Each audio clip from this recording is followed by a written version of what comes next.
Good morning, dear students. Today we will do page number 81. In the previous live class, we have discussed that exercise lining up four photographs, and here we discuss the points. And today I will tell you the answers of these questions. And this is on page number 81, exercise, chapter number 7. So these are the answers. First one is Rahul is taller than Mary. So we have to see where is Rahul and where is Mary.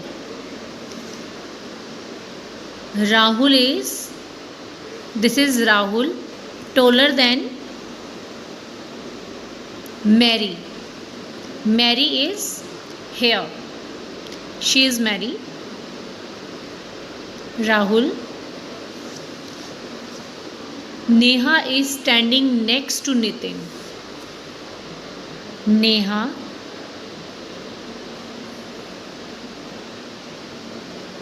Nisha. Nisha is standing next to Nitin. तो जो निशा है, she is Nisha and he is Nitin. Why he is Nitin? Because Nitin is the tallest, Tony is the shortest. मतलब इन सब बच्चों में जो नितिन है वो सबसे लंबा है. सो नितिन शुड बी दिस. यही नितिन होगा क्योंकि सबसे लंबा यही है. तो सबसे पहले हमने नितिन को लिखा. उसके बाद में है जो टोनी है. Tony is the shortest. Shortest means this is Tony. So we have written here Tony. Then Nisha is standing next to Nitin. Nitin is this और जो निशा है वो उसके नेक्स्ट मतलब उसके बिल्कुल आगे खड़ी हुई है. सो इट शुड बी निशा.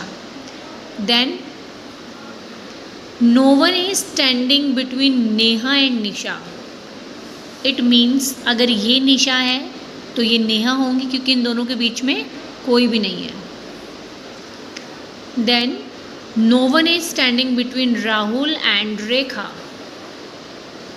तो ये अगर राहुल है और ये रेखा है. अब ये तो राहुल रेखा हो नहीं सकते, ना ही ये राहुल रेखा हो सकते हैं because it should be one boy and one girl. So this is Rahul and this is Rekha. Then Rekha is shorter than Madhu. Who is just shorter than Neha. She is Neha तो it should be Madhu. Madhu जो है वो रेखा से छोटी है. रेखा जो है वो मधु से छोटी है. तो अगर ये रेखा है और ये मधु है. Who is just shorter than Neha मतलब मधु जो है वो नेहा से भी छोटी है. तो अब ये आपका बनेगा Dilip is taller than Rajan. He is Dilip and he is Rajan. Then Madhu is taller than Rahul. Madhu is taller than Rahul. Who is taller than Dilip? Rahul is taller than Dilip. In this way, the name should be Nitin, Nisha, Neha, Madhu, Rahul, Rekha, Dilip, Rajan, Mary and Tony. In this way you will write it. These are very interesting exercise. We should do it. It enhance our logical thinking. तो इस तरीके की activities हमें करनी चाहिए. In this way we have completed chapter number 7 and now we will revise the word meaning of chapter 4.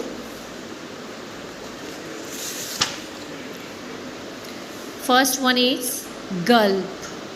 Gulp means drinking quickly in large amount. मतलब एक साथ बहुत ज़्यादा ड्रिंक कर लेना, पी लेना कोई भी चीज़. गल्प जैसे अगर हम बोलें वाटर कि बिना रुके हम जल्दी से पी लें जिसको. मिल्क, जूस, सूप, कुछ भी. Then candies, sweets. Candies is simple, sweets. Aroma aroma is pleasant smell, बहुत ही खुशबूदार सुहावनी सी जो खुशबू होती है उसको हम बोलते हैं aroma. Then the tropics, region between 23rd north and south of the equator. Cocoa, dark brown powder made from the crushed seed of the cocoa tree.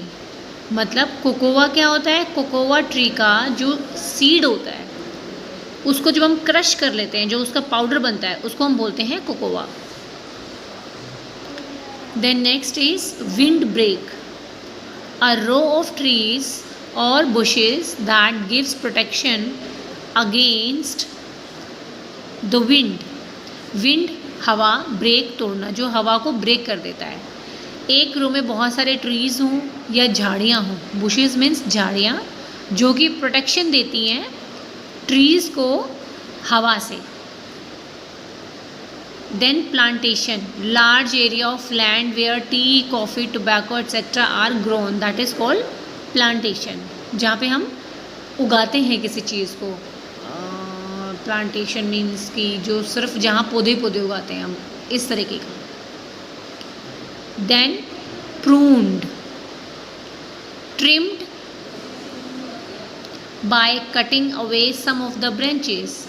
Pruned का मतलब होता है जो एक्स्ट्रा की जितनी भी ब्रांचेस होती हैं, अब जैसे मान लो ये ट्री है, इसकी जो अगर यहाँ तक भी कोई ब्रांचेस आ जाती है उनको कट करके इनको सही तरीके से रखना, that is pruned.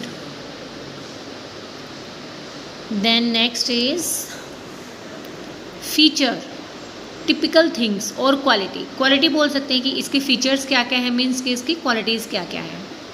Pond, case that develops from the flower of various plant and contain seeds.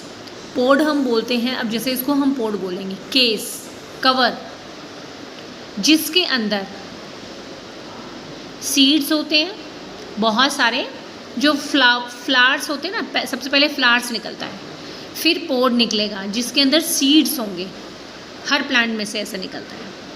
So just learn the word meaning till here. Tomorrow we will revise the next word meaning and book exercise. Now read the chapter once again and learn these word meaning till here.